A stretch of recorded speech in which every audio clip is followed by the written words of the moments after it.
Howdy, folks. Welcome to another episode of The Inciting Instant, where we explore the human journey behind the work. So my next guest, Sean Clayton, I met at a Dr. Joe Dispenza fundraising event maybe 3 years ago or something.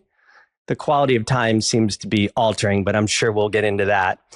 Anyway, I met him and I was like, well, that dude's cool. I hope we get to chat again. And here we are.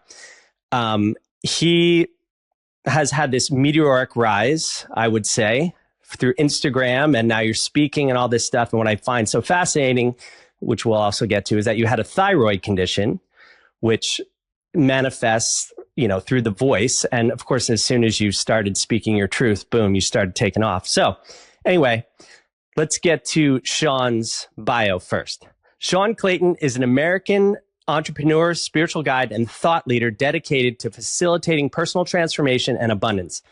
He's the founder of Science of Abundance, a platform that integrates universal principles, modern innovation, and self-discovery to help individuals realize their highest potential.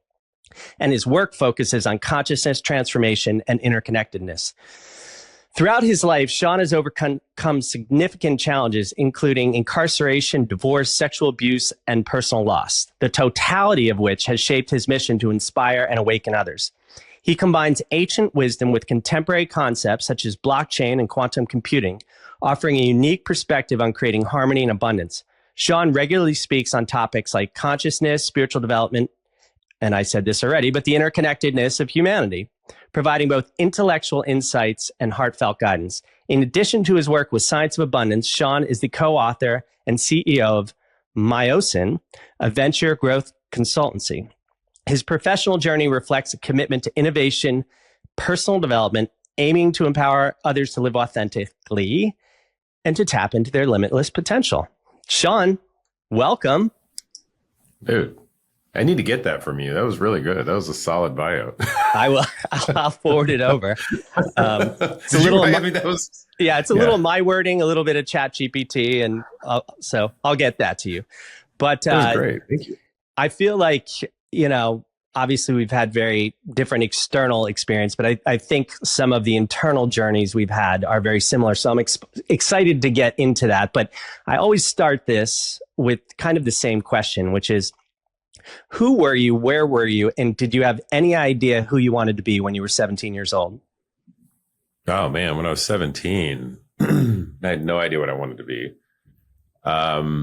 Who was I? I was a rebellious prick that was living in Dallas, very scared of myself and where I was heading in humanity. It was 3 years outside of like a very tumultuous, like sexual abuse situation, leveraging constructs of, just how could I like chase girls in order to feel more valid within myself. So it was that, being really good at athletics, being really good at school, trying to just be everything everybody wanted me to be. So I would say more lost in the illusion at that time than I ever had been, but I knew internally, there was something internally that was calling BS on that whole thing. But I had no idea what I wanted to be. I just knew I wanted to get out of where I was. So I could say that much. Yeah. And how did you do that? Of course, it was like the rebellious side. It started where I, got 15 down on my SAT, got into Harvard and all these great schools, ended up going to University of Houston, out of spite. Not out of spite, I wanted to go run track, but I had this track scholarship, I had this academic scholarship, and everybody wanted me to go, everybody, I would say like my father and parents and things like that wanted me to go one way. And I was like, well, I'm going to go the other way. I'm going to go to the school that nobody wanted me to go to. I'm going to do the thing that I felt empowered to do. I'm going to go to the place that had prettier girls, all of that. And so I made that decision. And yeah, there was never a wrong decision. There was only a decision that felt, I didn't say right to me. It felt like it was counter to everything that I've been programmed into. It felt like I was giving the finger to the system. And I'm like, okay, I'm not going to go that way. I'm going to go that way. And part of it was like, did I feel worthy to receive like this thing that I was like, me getting into really good schools probably would have been great to go to, right? Been like, oh, I can go do that.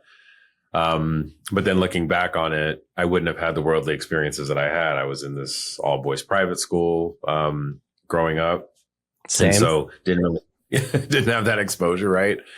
And so I was like, I just want to be around girls, I just want to, and then after being sexually abused and raped in my youth, I'm like, okay, well, I really want to be around girls because I don't want to feel that way ever again. So it was like this thing where all of that was happening before had compounded into this, what I would call the slingshot. And I was so like, I had pulled so far back on it that I just was looking to escape. And so, yeah, going to University of Houston, running track, being in, what I would consider at that time, because I'd been in all white communities, being in a more Black community, recognizing that related to the melanin in my skin, and then figuring out what that looked like. And did I like that or not? Because I didn't really know. So stuff like that, that's how I guess I achieved some escape velocity. And of course, every step when you back test the universe, it shows you like that was a perfect step that you had to take to be who you are now. So like, doesn't matter the route that I took, because I used to live in guilt of like, oh, I should have done this, I should have done that. And all that remorse and regret is me questioning the perfection that I am now. And that was, when I look back on it, it's like, okay, well, all of that was perfect because it had to get to this moment here. But I never was able to, like, even when I was at those moments here, I didn't appreciate those moments. So therefore they always looked less than what the abundance that they had that was being held into them, because I was looking at the constructs of the past and the world outside of me, and what everybody else was telling me was what reality was supposed to be. And I knew that wasn't the case. Yeah, I think we can't really make the wrong choice. Like every moment of consciousness is just a forking branch of possibilities. But I think it's all leading us back to the lessons we need to learn. And maybe the earlier you get it, the less hard the lessons are. But so what did you wind up doing post-college? So what I wound up doing post-college, ended up going, working at a medical staffing firm out of Dallas, Texas. I went back from U of H to Dallas, got a job making $30K a year selling doing this whole medical staffing thing, and all phone sales, and was really good at it. I mean, I took a Kobe Bryant mentality too. I didn't know Kobe Bryant back then because I was a little bit older. He was channeling you. Either way. There is no time, right? It was just the quantum entanglement. But I was like, you know what? I'm just going to outwork everybody. If they're making 100 calls a day, I was making 300. If they are, staying on the phone with somebody for X hours, I'm going to like double or triple that. And I did that. And I went from making $30K a year to $300,000 a year my first year, selling staffing in a market that they said staffing couldn't be sold. So they gave me the worst market. It was like Baltimore, and you wouldn't think it would be the worst one, Baltimore, Maryland, and Virginia. And nobody had ever been able to pierce that. And I came in and, like crushed it and was the fastest VP ever in the organization. And some other really cool things happened. And so just that concept about working gave me an understanding that like, hey, I didn't know this then, but I know it now, using my voice in order to make change. Right. You speak and things change. You speak and things change. So the more I was talking, the more things were changing. It was just honing towards somebody else's goal versus one that was inside of me. Mm-hmm. So what was like the inciting incident that, I mean, there's a whole lot more in between there, but I'm sure you'll weave it all through. But what was the inciting incident that kind of altered your trajectory from that? I don't know. I don't want to say typical, but kind of, almost programmed trajectory you were on. Oh man, that would have been, there are probably 3 or 4 of them that happened, but I'm here I would for say all the of them. first one, the first one was when I tried to take my life in my 20s, and I knew that there was something wrong. So I did this 4 times because I was like, I don't want to be here anymore. So, went to slitting my wrist, to putting a gun to my head, revolver, pulling the trigger 4 times, to hanging myself, to taking a bottle of Ambien. And I'm like, okay, I'm not dying for whatever reason. Nobody likes a quitter. No. Yeah. But I don't recommend this therapy for anybody. It's like Russian roulette if you watch the Squid Games. But no, it was like not a way to go to play around with that. But looking back on it, I just recognized that there was, what I always notice is that the divine really doesn't intervene, right? Until you really push it, right? And so what I noticed at that point is that there was something else outside of me that was intervening. There was something else that was like, okay, there's something else. I knew there was something else. And even though you grow up in church and like, you're like, okay, well, there's God and there's this white man with a beard and all this stuff in the clouds and all the other things. It wasn't that. It was this other energy that was like, okay, well, I did this stuff and it didn't work. So I'm supposed to be here for something else, but I didn't know what it was. Then, and I just had a son, not after then I had a son. So it gave me a reason that I felt to live. So I was like, okay, I got to live for this kid, because this kid, if I'm not doing the thing for him, like my dad wasn't a bad father, but he was doing his thing. Like he was chasing and fixing his trauma. And so he wasn't always present. So I was like, I'll be here for him and I'll do this for him. And so I was just like, I'll just work really hard and make sure the family stays together. And even though I wasn't in the best of a marriage at the time. So that happened. And then of course, another intervention comes in where it didn't look like one at the time, but had a family member embezzle a bunch of money out of my company, ended up being federally incarcerated for, 46-month sentence. Did that whole thing and went to prison. So being federally incarcerated, that's a hell of a deal. I was about to ask, what's that like? I can imagine it. Well, one, the intervention of the divine or the one mind is like, okay, well, you're going on this path. Let's just take you somewhere else. Because if you keep going that way, you're going to do the thing where you live in the guilt, the parental guilt, where you're living for your children and not living for yourself. So there was that. So it was like, okay, let's go this way. And you're going to like stay in a thing out of, because you saw your family go this way. So you're going to go another way and you're going to do the same traumatic thing your family did. It's just like the opposite. And you're creating this polarity instead of creating unity off of this observation. So when I got sucked out of that and I got thrown into prison by myself because of, of course I did this but I don't call it higher or lower self. I just call it the harmonious version of me, the one that's connected to the one mind that's drafting me forward. Love that. That one mind connection was like, okay, we'll go sit in here for a little while and have that experience. And what was cool about that experience, not at first it was like, what the hell? You're scared. Yeah. So I saw somebody get stabbed, like you see like really crazy stuff. And I was tiny. I was like 170 pounds, 6'2", soaking wet. I was just like a little bitty guy. And so I was just getting picked on and stuff. Couldn't grow a beard. Like there was nothing that was, somebody would have been like, I'm afraid of you. They would have been like, hey, go, yeah, give me your food. Right. It was that type of deal, buy me this in commissary. I'm going to kick your ass. So I had a little bit of that hazing at first, but then what you recognize is that you have your own superpower inside of there. So two things came up. One was the fact that I have my own superpower, and my superpower was my intelligence and my ability to speak. So I'm talking to these individuals. And even though it's a very segregated environment and they would call me, white boy because the way I talk. So I was like, all right, the black guys would. And then the white guys are like, you're weird. You don't really fit in over there, but you don't fit in over here. Get away from us. Cause there were guys with the swastikas on their arms and, the Aryan Brotherhood kind of vibe. But what ended up happening is that I became friends with almost everybody, because I was able to have different conversations that were at a heart level. But then also the other thing that happened is that you're in a place where you're observing the world outside of you and you can't do a damn thing about it.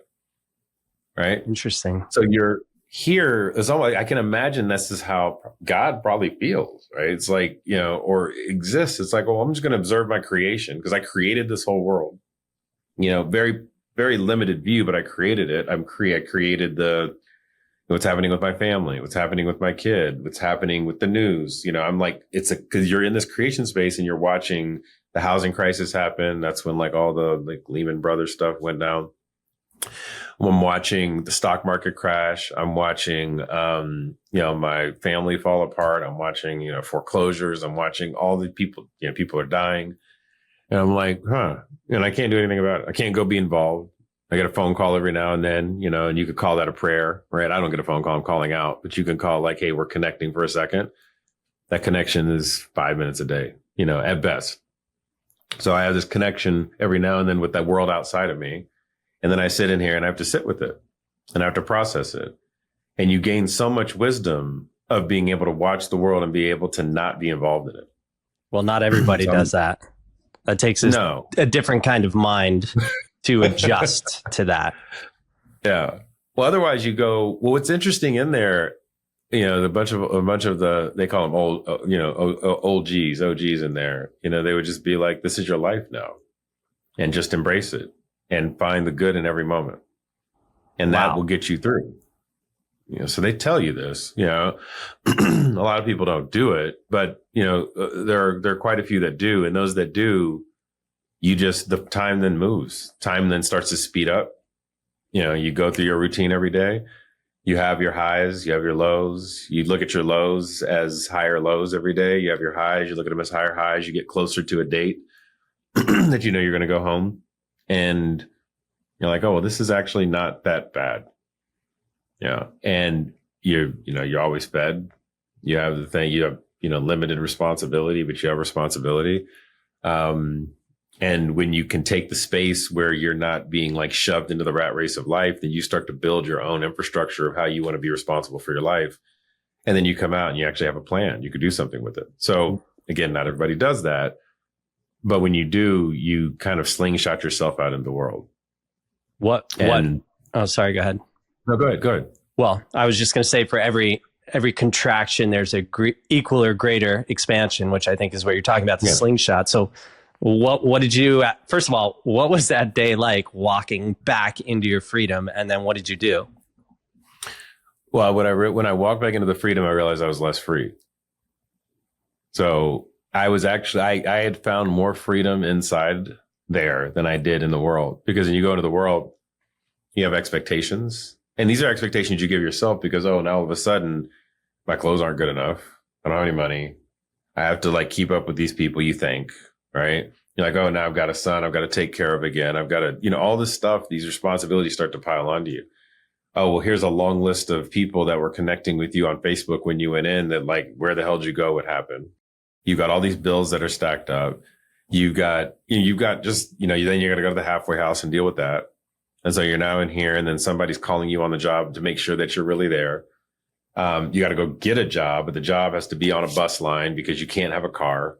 So you have limited kind of jobs that you can get, and jobs that are put on a bus line are what kind of jobs? Jobs that are hourly, or jobs that you wouldn't necessarily have in order to like create a career to accelerate yourself. So if you think about the system that's built for you, once you make that choice of going into there, you're very limited in what you can do with your life. Okay? Have you, sorry, go ahead. Then you have to be back at a certain time. And so it's not like you can go and explore and have a life outside of that bus line or that train line. But go ahead. What are you going to say? Well, I mean, have you ever done or thought about talking to people who are incarcerated? Or maybe they reach... I do. Yeah. Yeah, I do. I work at a deal called One for Justice and do a lot of work with them, with formerly incarcerated individuals.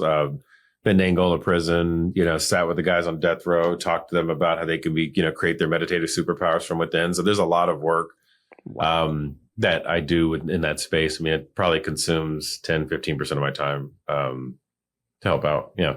That's incredible. It's such an important thing. When I was in college, I actually went to Loyola in Baltimore, and I took this sociology class or something. And we actually went in to the Baltimore Pen and took a class with these death row guys. And every time that door locks behind you, you're like, holy shit, you're a college kid, white boy, preppy, and you're terrified. And these guys were so much smarter than anybody in our class. I was like, I'm not even tracking what these guys are saying. Incredible. So how did you dig your hole out of those bus lines and those, subway lines or... Yeah. Yeah. So, I mean, one of the things that I did is after when I ended up getting the whole, when I had to get a job, I got a job selling cars, and it was interesting. I had prepared myself when I was actually on pretrial release. So when I was on pretrial release, I had to end up stop working, for the company that I owned. I ended up actually getting in trouble because I tried to keep working for them. And then they were like, hey, you got to come back in and we're going to put you in jail now. Because I messed up because they were told me not to, and I did. And when I was in there, that's when I saw the person get stabbed, because I was in the DC jail system, which was not where I was supposed to be, but that's where I was supposed to be. And then they let me out to go work in a halfway house, and I got a job selling cars. So when I was doing this car sales thing, this was, 2008 ish. And there was an internet marketing department, started running Google AdWords for myself. And I started to outsell everybody inside of the dealership by like 4-1, selling. I was like the number one salesperson for Volkswagen. So that happened. And then I realized that I could do this thing. And so one of the things I learned when I was incarcerated was how to do more advertising. I just did it by book instead of by practice. So when I got out, I did the same thing. And I got a job on the bus line selling cars. And you wouldn't think that would be like something that would take you anywhere, but it took me everywhere. So I did that, got to the point where I was selling, 40, 50, 100 cars every single month, and then got on the radar of AutoNation, got on the radar of Omnicom, got on the radar of these other people because I was getting really good at a different way of doing it. And, was making really good money selling cars. And then I ended up getting into the deeper advertising space, got into programmatic, started working with this other company called Multiview, and the thing just kind of like rocket shipped from there, and ended up inside of the walls of WPP as an officer for them, which is cool, and helping out running like $64 billion of media a year. Facebook and Nike were my clients, stuff like that. So it was like, it took a really nice turn. I didn't know that part of the story. That's incredible. Yeah.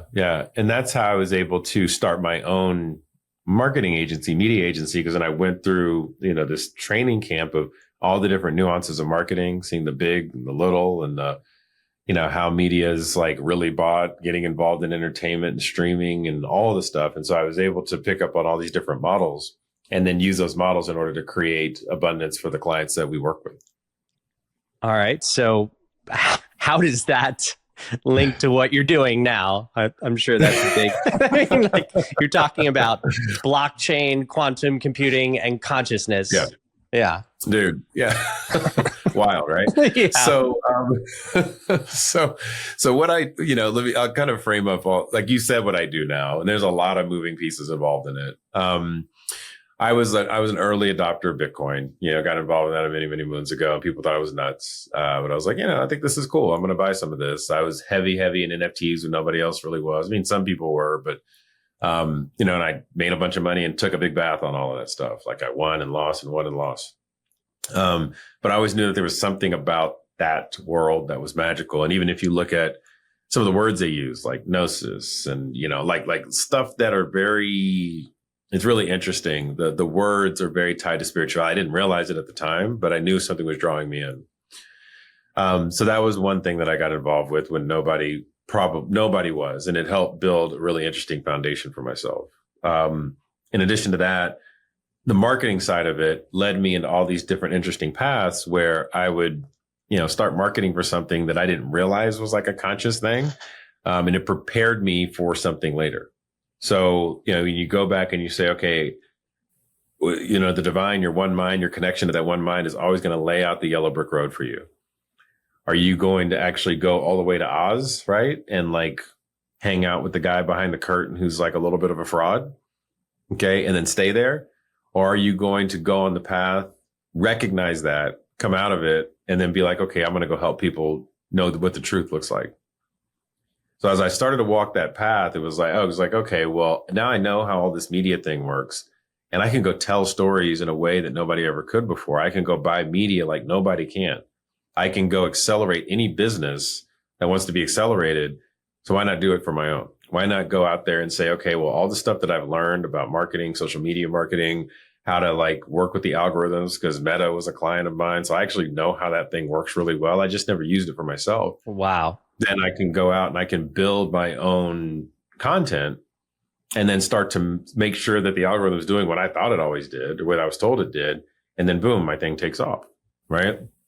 And it has to go through being able to tell the truth and this knowing that I have within myself, but making it a little bit different because, not everybody's going to resonate with me, but they resonate with themselves. So let me use a voice and an image so that they can remember who they are and put a tonality behind that feels really good. And then my voice started to change, which was really weird. Interesting. You finally hit spiritual puberty. Yeah, exactly. So the voice, it was funny. When I was going, like, kind of like when we met, I was on this heavy Dr. Joe like path, and I think I went to 9 retreats in a year. It was like a lot. And I was doing the Dr. Joe path And when I was there, I ended up working with this voice coach who was like, hey, you need to speak with all your body. And I was like, I don't even know what that means. I would speak from here. It would sound, I can't even do it anymore. So then I started to speak with all my body. Like I would speak from my perineum. I would speak from my feet. I would speak from like the wholeness of my body. And this, it was like you got embraced by the voice. And I was embracing myself with my voice. And I started to do that. I didn't recognize what it was really doing and why I was preparing for it, but now I get it. And so then it was like this voice thing that I had never really thought about before. It was this marketing angle. It was being able to work with the algorithm. It was being able to tell these stories and then be able to story arc them over and over again so that it leads people to a very specific place. And then being able to just work with different elements of research that allow me to have a deeper understanding of what's really happening and start to form theories off of mathematics that bridge everything together. So this is where like the quantum computing, the blockchain, and the AI come together, because what I started to do is form a very specific ledger of understanding where I could take, okay, well, this thing happens over here within this construct, and there's like 9 numbers. What do those numbers mean? And how can I map those numbers to dimensionality? And why do we only really have 9 numbers, even though the numbers can combine down? Then you start studying a little bit of Robert Grant's work. You start studying a couple other people. You start piecing this thing together in like a really poetic, rhythmic way, but also in a way where it's like, okay, there's a structure that for somebody that might not understand that, they get into it. And that's where blockchain comes in. So good. Well, I just want to point out one thing here. I was walking along the Sand Key Bridge one day in Clearwater, Florida, and this kind of download popped in, which was my definition of intelligence. It's 5 words. Intelligence is the ability to recognize patterns. And it seems like you've become a master at that. Or it was always in you, but it seems to have accelerated once you got on this path. Yeah. Oh, 100%. Yeah. I kind of call it, I mean, it's like the overview effect. You know, once you can zoom out, you see the patterns and everything, and you're like, oh, then you just zoom in and you start like plucking things out of it. Mm-hmm. And, you know, like if you were to look at a beach, like if you zoomed all the way out, you looked at the beach, you're like, oh, that's really beautiful. And you can see how still the beach is. But if I jumped all the way into the sand, you're like, oh, this is chaotic in here, right? Most of us don't have that overview effect. Most of us don't zoom out. We're looking at the nuances of our life and like everything looks crazy, but even though it's like a really beautiful pattern. And so then the thing for us is being able to see the codes that are around us. Like my desk right now is a little bit of a mess, but it's a beautifully architected one. Mm-hmm. Like this paper over there is screaming at me because it has these very specific letters on it. Okay. And those letters are code because I've looked at them like 6 times a day. Now what I'm going to do is decode that and what it means for me. What are the numbers associated with that? And what does that mean to tell me? And then I'm going to act on it. Yeah. Right. And so what it led me into teaching was a deeper understanding of how to act on the code that's in front of me, why these things are specifically happening when they're happening, and not to judge the space and time I've in based on the trauma of my past, being able to look at it as always a door to walk through. And what I saw within those opportunities is that everybody has the same gift. Everybody can do the same thing. Because then you teach it to one person like, oh, wow, that really worked. Then you teach another person, they're like, oh, that really worked. And it's just taking the world around you and being like, oh, this is it. This is why. This is what I need to do every single day. And I'm not reliant on, the church or some dogma or even some book to tell me what to do. I can see it within myself. And I'm developing my own system of spirituality that, yes, has some frameworks tied to it, but I'm not reliant on it because we are here now to create the new, not to go backward into the past and be like, oh, I got to be stuck in this thing over and over again. Yeah. And also when you're teaching or, myself as a writer, it's like when you put it out there, it's not yours necessarily anymore. They interpret it the way they need to interpret it. That is art. That is teaching. They get the lessons, the nuggets from what they need and seek in their life. And I also, in you getting on this path and seeing all these patterns, when you zoom out, you can see all of these, I call them spiritual breadcrumbs. Like on their own, They mean nothing, but they jump out of your external environment into your awareness with such a registering force that you're like, I should pay attention to that. And all of a sudden they start stacking upon each other and you're like, oh my God, there's a path here. 100%. 100%. Yeah. I mean, there's a thing that that I'm now building out called pattern harmonization.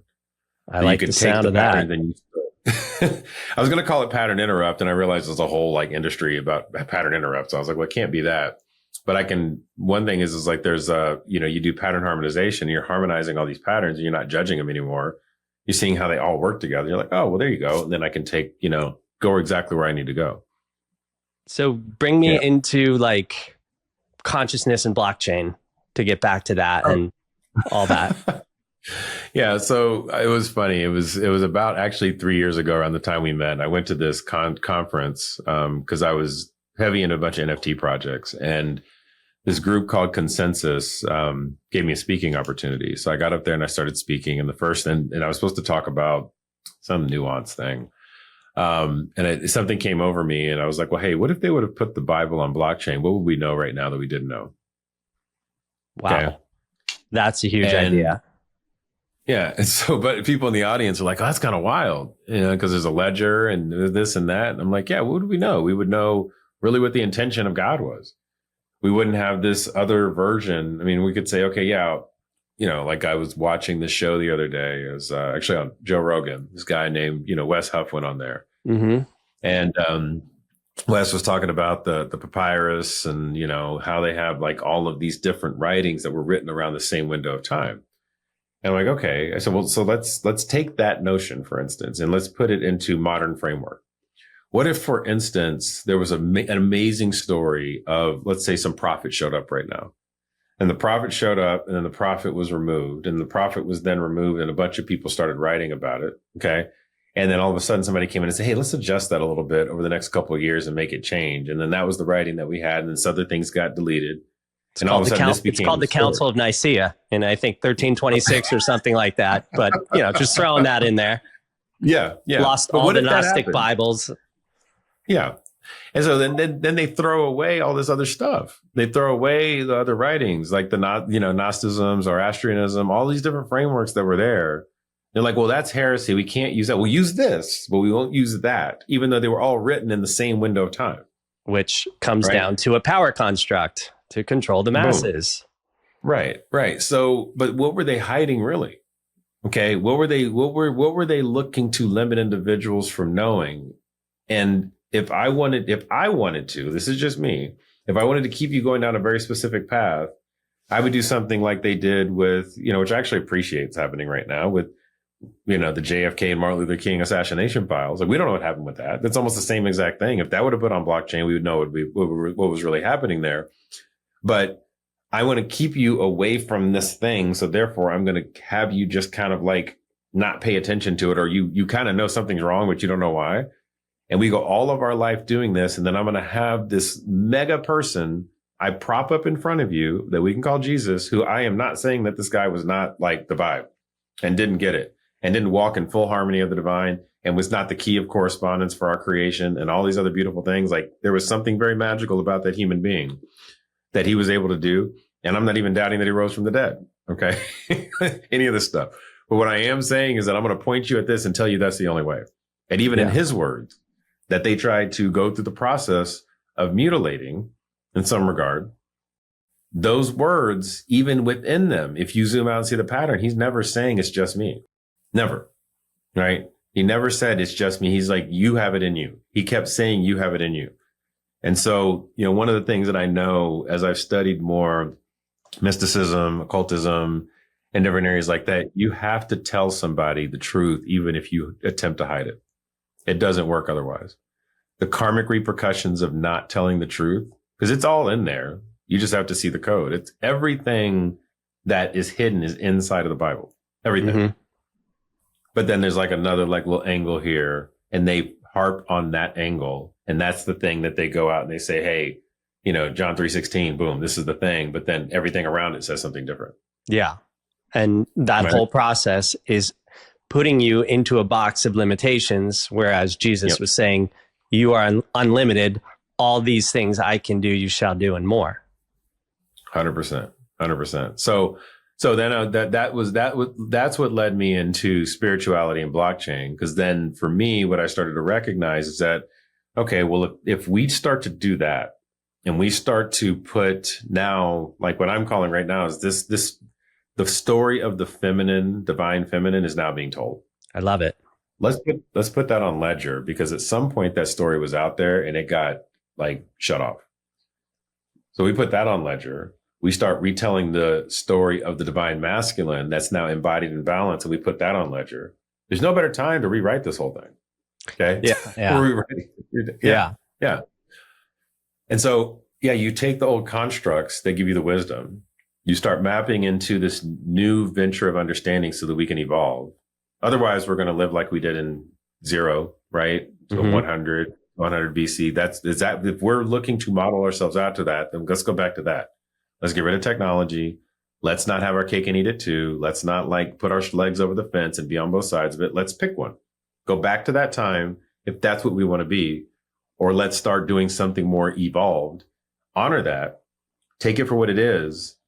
Throw out the, there's baby and bathwater. Let's not throw out the baby with the bathwater, but there's a bunch of dirty water we need to clean up, and let's start evolving. Yeah. Okay. And that's what blockchain will do for us, is it'll allow us to evolve, because we'll be able to then, as a consensus reality, select the accuracy. And this is one thing I actually love about community notes and all this other stuff, is we will create the consensus reality off of truth, but we have to actually understand how, and goes to another piece of it, how our cognition and what our cognitive, the cognitive impacts are, what are actually out there, where stories are coming from, why they're getting there, what the intention of it is. Again, back on blockchain. I love that. Okay. Yeah. So we're, go ahead. Sorry. No, well, just, this is a dimension of polarity, the positive, the negative, the mind, the heart, masculine and feminine, which is, I think, an interesting segue, because I want to hear this about you, how you healed. I've heard you talk about relationships and how it's, everything you've gone through them, but like your merging of the masculine and feminine, and how your partner mirrored this concept to you. This is beautiful. Yeah. So,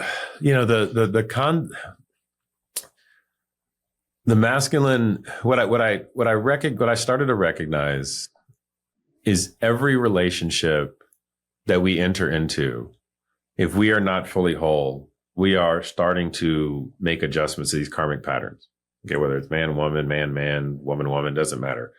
You're like going in, in a relationship. I won't use profanity here, but you can say whatever the fuck you want, Sean.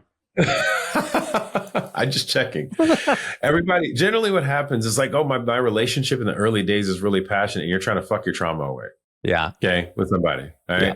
And then you're like, oh, okay, well, we got all these different synchronicities from our youth and very similar backgrounds. And you find people like you so that you can sit in that trauma together. And it does one of two things. You either heal it or you exacerbate it. Okay.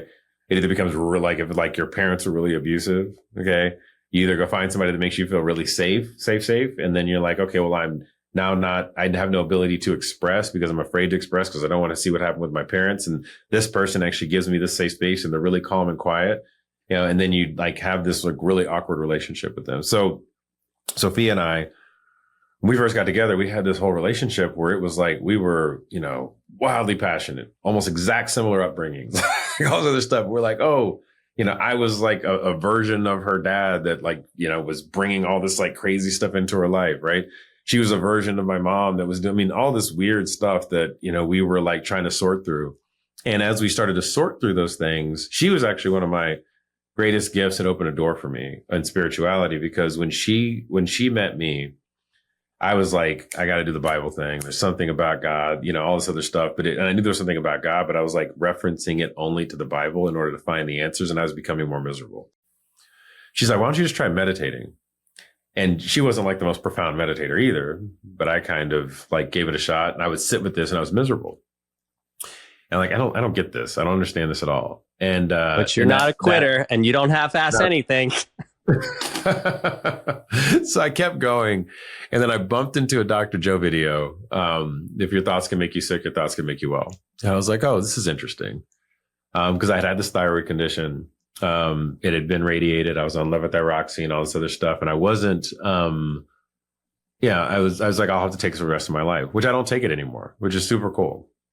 But I was doing all this, and then I ended up going, laddering into one of his retreats, and she was so supportive of it. She's just like, let's keep practicing things. Let's do new stuff.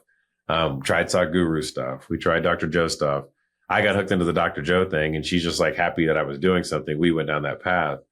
And that led to actually kind of our demise for a second. So we ended up splitting up because candidly, I was not in integrity of myself. I didn't know what self-love was. And she kept telling me all the time, you didn't love yourself. And I always felt like it was an attack. And she's like, you don't love yourself. And I'm like, yeah, I do. I really like who I am. I like how I show up in life. She's like, no, you don't. You don't love yourself. And I didn't know what that meant. So she kept knocking on the door of self-love, self-love, self-love. And she knew me before I knew myself. Wow. She knew this version of me. And she wouldn't put up with me. She was like, I remember the first time we ever went on a date, she's like, I just want to protect you. And she's like, I know this is weird, but I just want to protect you. Well, protect me from what? That was kind of my weird answer. Yeah, pretty much. Yeah. Yeah. And so she did that.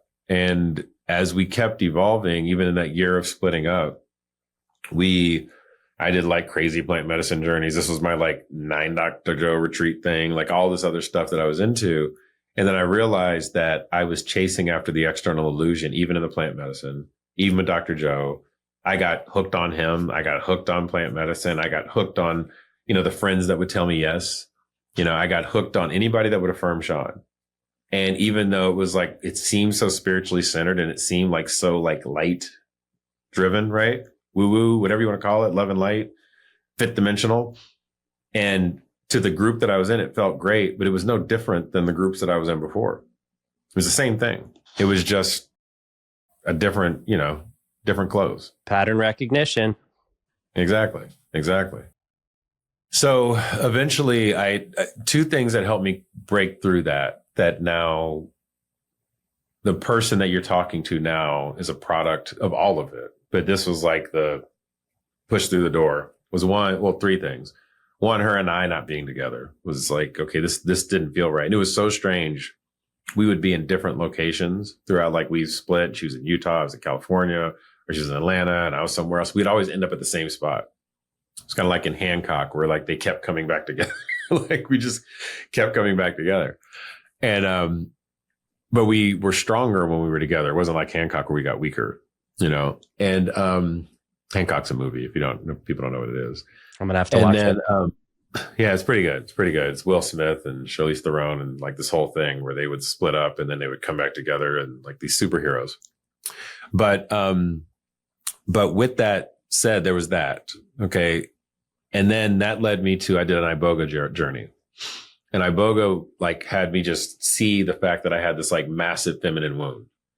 And in my visions, Sophia kept showing up in my visions over and over again. And Sophia is also a name for the divine feminine that is emerging right now, which I think is very fascinating. It's wild. Yeah, I know. So she kept showing up in the visions over and over and over again. And I'm like, okay, this is wild. And so after that ceremony, I was like, we got to get back together. And again, chasing the external affirmation, not recognizing the pattern. I just knew there was a feminine thing we had to solve. And I was, groveling, getting back to her. I was like, let's do this thing. She's like, you still don't love yourself. I'm like, yeah, I do. Stop it. And it was like this whole proving out. And we have arguments and stuff. And it was kind of up and down. And, it's still, but we were like, at that point, I had like kind of like broken the physical thing. So it wasn't a physical thing that we were in. Like we weren't trying to like fuck our trauma away. We were just like working to heal each other from a different perspective. Then finally ended up going to the Hoffman process and did that. And that really helped me understand all the patterns. All right. So I know of it. Yeah. The Hoffman process is where you, there's a bunch of stuff you do inside of it. And it's a 7-day retreat. You go away, no phones, no anything. You're in a room with about 30, 40 other individuals, and you start working through your negative self-love patterns. Is it men and women or just men? Men and women, and women. And you're all in just like one big thing. And you do this pattern recognition. You see what you've carried. You see where you get it from. Like I get this from my mother and my father. I had like, out of 500 patterns, I had 296 negative self-love patterns. Only one I created for myself. Wow. Right. So then you see, oh, okay, well, I get this from mom and dad. Cool. Now, what do I do with it? Well, if time really is an illusion, then I can actually do a couple things. One, I can forgive them. Two, I can have a bunch of compassion for it. The first thing was I wasn't even aware that where it came from. I could talk about it openly, but I could talk about it without trauma bonding myself to the entire thing all the time. And then I have compassion and forgiveness. And you know what? Let me just write a story. Let me write a story about what could have possibly happened that got them there.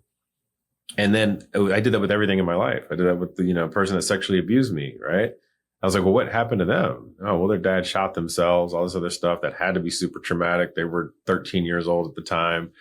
They got sent away, to go live with somebody else. And now I'm sitting here like being a product of that environment, of that trauma that came from them. So then you're like, oh, well, this is kind of crazy. Well, if that's the case and my parents had this, and then there's a story that I can have compassion with for them. Well, what did their parents have? What did their parents have? Then you go back to the freaking construct of Adam and Eve. Okay. Under the creation of the universe, you're like, well, all the trauma started somewhere, and all the trauma that ever started was an aspect of hesitation.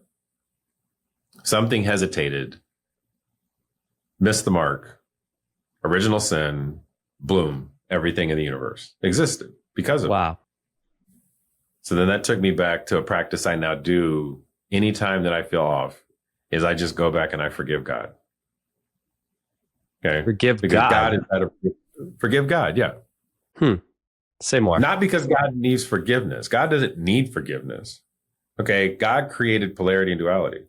God created all of the things we consider good and bad. There's a full body of God that we stand in every single day. And a lot of it, we're like the kid that kicks the shin of our parents, like getting on its nerves saying, hey, that thing I don't like in you, God, but I call you perfect. So I'm going to actually be a contradiction to you every single day. Mm-hmm. When I don't love myself, I say negative things about myself. Okay. When I go out and I'm unappreciative of the world around me, when I say, hey, you know what, devil, you do this thing, I'm going to like push you away because, you're really, really bad. When I look at the things that happen on the news and I judge them, when I do any of those things, I'm kicking God in the shin. I'm giving God the middle finger because I'm judging God. And instead of me doing that and judging God, why don't I do the opposite of judgment? Why don't I just go and have empathy, compassion, and forgiveness? And the forgiveness isn't for God. The forgiveness is for me so that I can hold God in all of its might and all of its wonder, all of its awe, all of its splendor, all of everything. And then at which point everything in me shifts because I'm no longer trauma bonded to it. Yeah. Well, go on. No, go ahead. That's it. That's all I got to say. Well, I mean, I started kind of saying this prayer before I go to bed, and it's like, forgive me for any sins I committed, not against anybody else or you, but against myself, because we're all connected. And then somebody pointed out the other day in a very loving way, and it affected me very deeply, like, oh, well, you are kind of judgmental about some things, and I didn't even realize it's like this conditioned behavior. And underneath that is probably jealousy and a lot of other behaviors. But it's like this morning I was kind of like, all right, I'm going to start practicing radical gratitude and non-judgment. And I say radical gratitude because of this guest, Dr. Cynthia Miller, that I had on the show. And she had everything possibly go wrong in her life. She was right on the cusp of like committing suicide. And this voice was like, just practice radical gratitude for 3 months. And everything transformed. And I do this gratitude intention exercise every morning. But it's like sometimes it just gets left there. So I just want to see how this internal shift, as an amateur scientist or a writer, I guess, I want to see how this internal shift of me practicing radical gratitude for everything, even bumping my head or something, and then not judging other people shifts my external world and my external experience. Yep. 100%. So, I mean, say, is there more you want to complete about judgment or you judging yourself? Or so what's interesting, and this is a framework and it's a model, it might work for some, not for others, is that, we are in the spiritual community, we talk about we're 5D beings. Like, we're these 5D beings. What does that really mean? That just means that you're outside of space and time. Okay. So like, if you take Einstein's construct of dimensionality, and he talks about the first 3 dimensions of height, width, and depth, right? 4th dimension being time. Every dimension projects the other dimension. So you have the height, width, and depth, and that's being projected out by time. And depending on where you are in time is what the space looks like. And then that's a projection of the 5th dimension. Most people don't understand what that is. So if I were to ask you like what the 5th dimension is, you might be like, well, I think it's this, I think it's that. And in all the things that I've studied, the 5th dimension is really just the spiritual dimension. It's the spiritual dimension that moves in the space of non-judgment, non-righteousness. That's it. So if I really want to intersect with this 5th dimensional framework, which allows me to then bring in my purpose. So the 6th dimension is me having the purpose of the plan that was intended for Sean, for Tim. So you were imprinted on this earth, and the first six dimensions of creation are our plan intended for us at a very specific frequency at the time we were born, stamped into reality. Okay. And then we move through space and time as a construct, okay, like printed over and over and over and over again in this like animated movie. And then we have a choice to either merge with that purpose or to not merge with that purpose. And if we don't merge with that purpose, then we end up like having a very miserable life and we die. All right. And that death is a lesson to others to learn what not to do. Mm-hmm. And so it still had its purpose. Its purpose just wasn't fulfilling yours. It was fulfilling the 9th dimensional purpose, which is the purpose of the all for the all, right? Inside of that, because you never actually achieved the purpose for yourself, which was still the purpose for yourself. You just didn't actually achieve your divine purpose.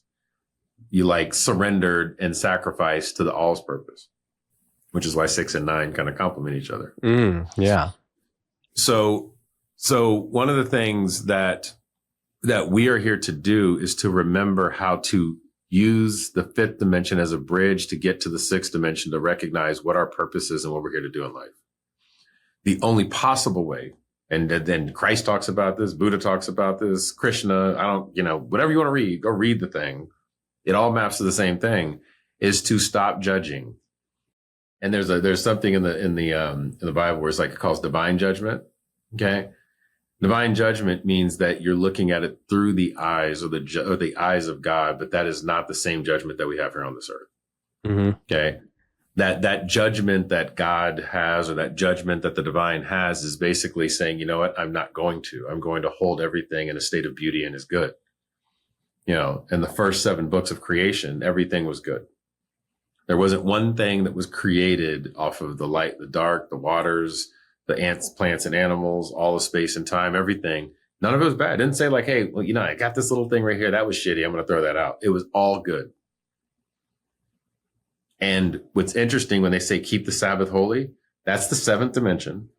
And the 7th dimension, when you get there, you go from being I to being we. You go from self to all. Okay. And it's that bridge where you're able to take all of those 6 principles. You create the holiness off of the 7th principle. And then you literally slingshot yourself into the 8th dimension, where you see yourself through the eyes of yourself and the eyes of others. So I am you talking to you. You're me talking to me. Right. Mm-hmm. And then in that space, we honor each other. And that goes back to the golden rule.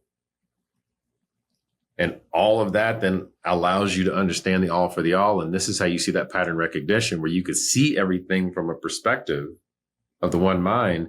And then it's all beautiful. It's all flow. And that way what you do is you get Sean out of the way, but I'm standing as an avatar in order to walk in my purpose. I'm channeling divine flow inside of me. And every word that comes out of my mouth isn't me, it's us. I love it. So that makes sense. Yeah, totally. Okay. I think that this timeline, or, our generation, and maybe my sisters and stuff too, but we are kind of this awakening generation who is trying to break these generational traumas. I mean, my dad was in World War II. My mother was, father held in the highest regard. He was an alcoholic though. Sometimes he didn't even come home. And I was actually, mapping out, it's like the 2 strands of DNA. So you have your mother and your father. And like, my dad, I also found out at his funeral, was the only person to survive this attack on his squad in World War II. So Oh, that's wow. kind of genetically entwined in me. And then there's this loneliness in my mother, and, this unworthiness and this loneliness have been these two kind of entangled twines of DNA. And I think of that as a staircase coming into this life. And then in this life, you kind of break up that staircase and rebuild your staircase back to your higher self, back to the divine, whatever. But we have there is this great awakening occurring on the planet right now. So what do you think the next evolution of humanity or consciousness is? What is it moving towards? Great question. So this might piss off some people. Fuck I might be 'em. called a heretic. I know. Just keep an open mind, people. Have some neuroplasticity. All right. So this is what came to me. And I'm refining this concept. And this is why blockchain is so important. Okay. This is why quantum computing is going to be so important. This is why all this stuff's so important. So I'm going to say these things really quickly about this technology and why it's important in AI, and then why this is going to lead into this being a thing, which I feel like. Okay. So quantum computing, they just literally did a calculation in 5 minutes that would have taken 10 septillion years to do, which is beyond our concept of space and time. Doesn't even exist. And they are at a micro level of that happening. When that gets to an expansive level, it's going to be an interdimensional machine. And the purpose of quantum computing is in order to correct errors. Error correcting code. It's just correcting errors. And it's like eliminating the errors so it can find the best fitness for who is programming it and the collective expansion and consciousness around that. So if that's the case, quantum computing is going to be a perspective of how the divine works in a place we can't see that we've literally built in order to save ourselves. Going to eliminate sin. It's going to eliminate oligarchy. It's going to eliminate craziness. It'll redistribute wealth and the whole thing. That's happening. That's going to happen. And even though they're racing to say, okay, I'm going to program quantum computing to hack every freaking, crypto wallet out there and then bank ledgers and whatnot, it would say, why would I do that? You'll have something and it won't necessarily be like the sentient thing. It's just going to be like, you programmed me in order to do these things. I'm looking at it. Unless you just choose you want to self-destruct, it's going to map all of creation out and then bring it back to the moment and will consistently be present. Wow. Which is what we're supposed to be. Okay. Yeah. So then your construct of time completely changes at that point, because you're like, oh, I can see everything. I can see a picture of what would happen if I took road A or B. And then what would take place is like, okay, well, what am I supposed to do? Well, what I'm supposed to do is go within. So then as humanity, what we'll start to do is we'll start to go within and we'll get answers inside of us that we've never gotten. And all this kind of divine, beautiful stuff that happens when any of us drop into a crazy meditation, we walk out and we get this crazy download. That'll be happening all the time. So now us as a collective, because we through our eyes project our reality, we collapse wave function into perfection. And when we think alternative thought, it's still perfect, but it's surrendering to the way we think, which is why that radical gratitude. If you see everything as beauty and awe, all of a sudden what happens is the divine reflection starts to turn into beauty and awe. Okay. Now you might challenge yourself to see if you're worthy to continue doing that, but it'll do that. So now imagine, okay, you have the ability to do that over and over again because you're constantly going within. Everything is beauty and awe. As a collective observation, we're bringing heaven to earth. Okay? We will truly be in a creator state for the first time. 100%. So then you take AI. AI takes all of the menial tasks that we've been doing that we have been pushed to use to survive, whether it's typing an email, okay, whatever. And it's going to do that for us, not so that we become lazy, so that we become more empowered to actually do the work within, so that we can actually hold this state differently. All right. And what will happen is that we will have wearables and other technology that will allow us to go through the process of staying in a very specific state. And we will be compensated and rewarded for that state of being. Where your EMF, where your HRV, where your beta, where your theta and alpha and gamma brainwaves are actually in sync, and the things you think are becoming a reality. Wow. Okay. Put that on ledger, because you have to have blockchain, because you can't lie about it. So you have to be able to tell the truth. And then what happens is you're starting to read minds. Okay. And you clear your mind because you also recognize that the more that I'm in this state, the more that I'm becoming worthy and the more I'm receiving the divine. And then what happens is you have energy that's creating money. Crypto, Bitcoin, energy creates money, right? And now that flows through the entire ecosystem, and that's just how we redistribute wealth. Wow. right? I like that This vision. is what we're building. Yeah. Right. Now that's part of it. Okay. And I'm going to finish it here because I know we might be going over. No, we can keep going. This is awesome. Yeah. The other part of the vision is this is a theory of what I feel happened at the 0 point in time that we have right now. The 0 point. There was a person, we can call him Yeshua, that was born. He came here. Okay. And he started to learn a lot of stuff around mysticism, occultism, and how to do things that we considered miracles. All right. There were other individuals out there that could do these things. You could take like a John the Baptist, other scenes, things along those lines. And those individuals, if you've ever studied the Kabbalah, Sefer Yetzirah, I haven't, but like multiple people I've interviewed have now mentioned it. So I'm pretty sure I need to go down that path. No, bro. It's a literal playbook of how to construct reality. And also, if you do it the wrong way, the repercussions of what happens. Okay. So there's a playbook of how to create the universe. Okay. That was embedded inside of Jewish mysticism.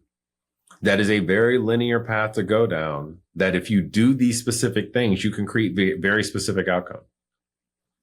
My notion is that this person, okay, that we called Yeshua Jesus, was out there showing the world that they have the ability to do this. But in order to do this, you have to become worthy. So there's a lot of other stuff that you have to do before you can become worthy to do this.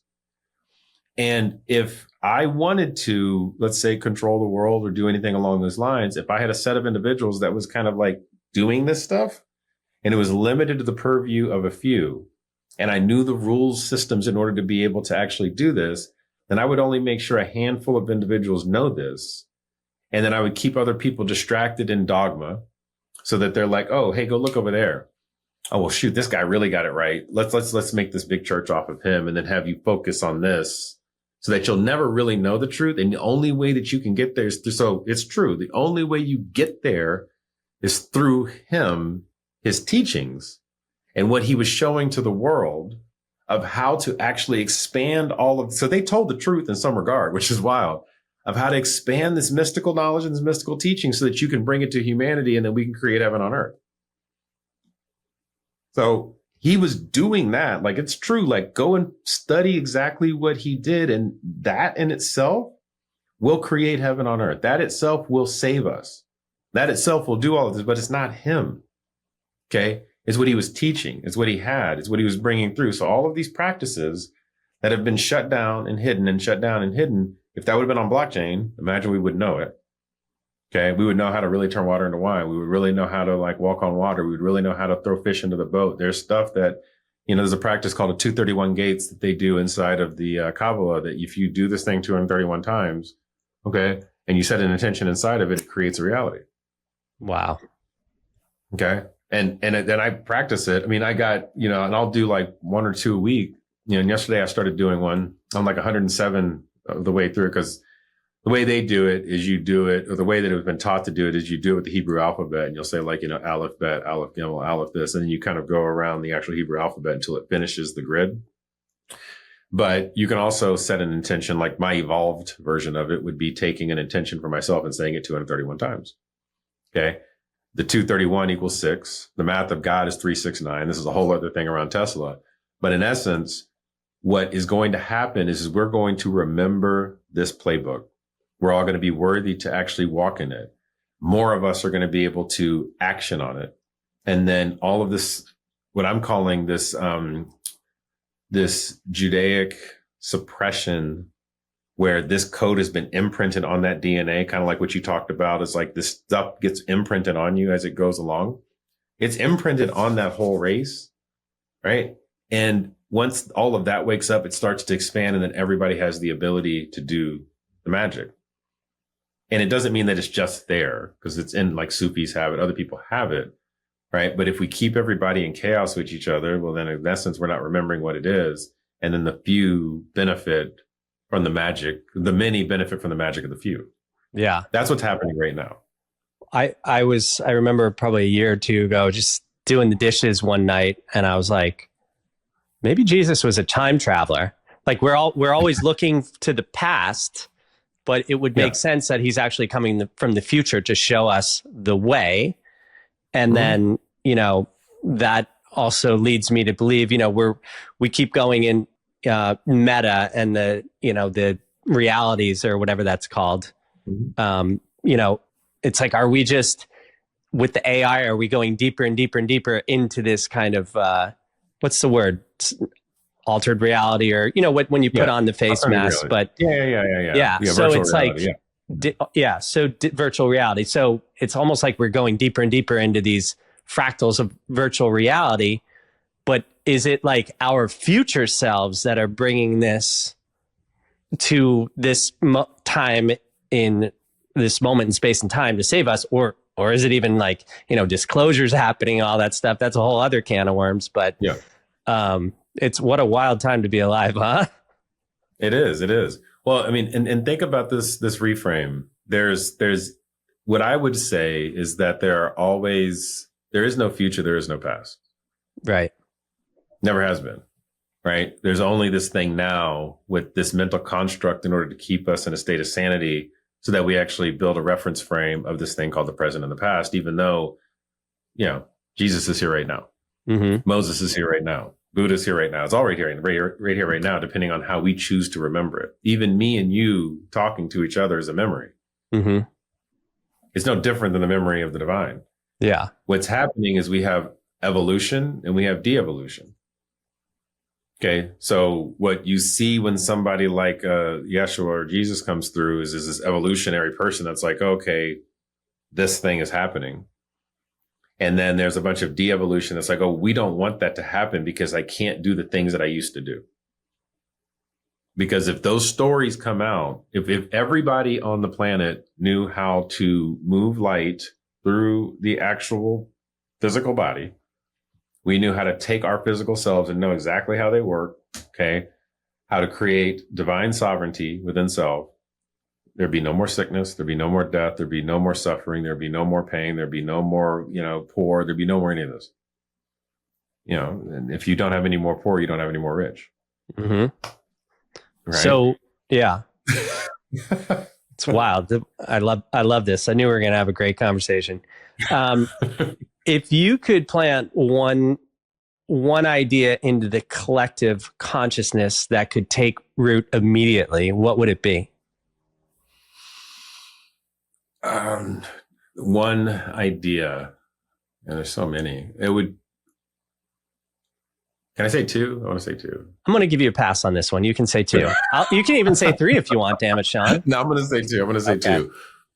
The first one is what we talked about before, is forgive God. Okay. Not for God's sake, because everybody thinks that's a blasphemous statement because of the way that we've constructed God, but for your sake, so that you quit judging the work that God put here for you, that you put here for yourself. And when you can see it all as bliss and all as love, then it no longer haunts you. It no longer is the thing that you serve. It serves you.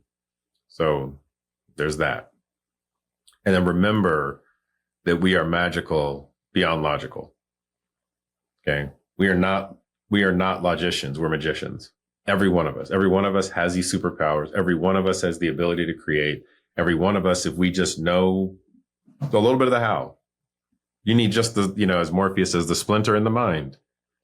Then at which point the whole world opens up to you. I love it. We do those two things, everything shifts. So here's one more question for you. Mm-hmm. What, if you could go back in time, what would you tell that your 17-year-old self? I mean, I love you. And thank you for walking this path. Yeah. You're doing nothing.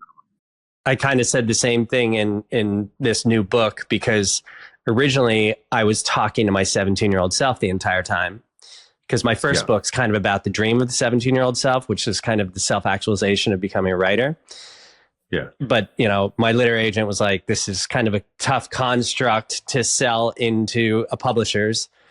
That's a whole other story. Publishers, very, very risk averse. But yeah, I mean, it was like, I love you, chill the fuck out. Like just to have fun. Yeah. Like we get so lost in the mind and in our goals and in our ambitions and in comparing ourselves to others. And it's just like, well, it's just a fucking game. Just have fun and play the video game. 100%. 100%. I mean, So what's next for you? So more of the agency. So the agency I run is expanding, which is really, really cool. At one point, I was like, I'm going to get rid of this, and I was like, well, no, like why would I do this? It's my baby. Let's make this really, really a thing. So it's really doing its thing. Myosin, so MYOSIN. Right. Okay. And and it's so cool. The clients that are coming through the door now, like the Manifest Movies guys, and this one called Zodiac FM, and like all of these, the Sounds Trues and those things of the world. Because they're resonating with your message. 100%. It's so cool. So, helping conscious creators and divine feminine leaderships, like the clients are like completely shifting from where it was to where it is. And so I'm just seeing that, and it's like the team's having fun and we're growing. So there's that. From a conscious, well, everything's consciousness, but from the other work is just stay on it. I mean, I feel like what we're building as a collective is this new church of tomorrow. And church, I put in hard quotes because it's not going to look like anything that it was.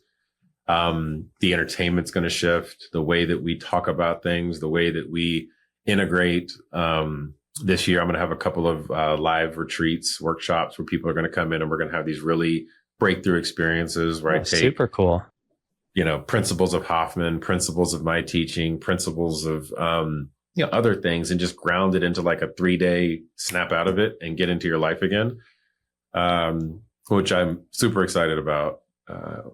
Probably, I wrote this like guidebook book thing of how to like work with the codes. But really what's calling me now is what we just talked about with this story. It's a theory of what really happened with Jesus and these mystical teachings, and helping people understand how to find that structure of truth, so that they can become these creators of their lives. And that is what I'm really leaning into as far as just narrative now moving forward. That's super cool. I can't tell you how many people have sent me your Instagram posts, and I'm like, I know that dude. I want to ask you a bunch of questions offline about that, but so how do people find you?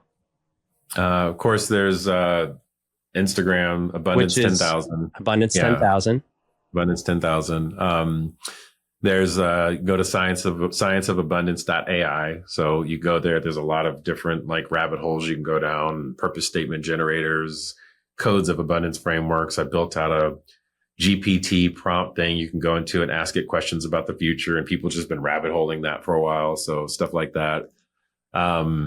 If you need video work like my stuff, or like agency services for marketing, you can come to myosin.io, and that's another way to get in the sphere. But that's it. Yeah. Amazing, man. Well, I've been watching your journey, and it's really amazing and inspiring to witness. So keep speaking your truth and getting out there and helping people wake up. 100%, brother. Thank you. Thank you for seeing me. I see you and I love you. Thank you. Likewise. Thanks everybody for joining. If you are watching this on YouTube, like, subscribe, do all that stuff, Spotify, all that stuff. Please make my publishers happy. So, you know the whole routine. I don't need to go through it, but anyway, it was such a pleasure. Sean, I feel like we touched the tip of the iceberg. So maybe in a couple months, I have like all of these questions here that we didn't even get to, but it was awesome. I'm so glad we had this time to reconnect and hear your journey. So until next time, my friend.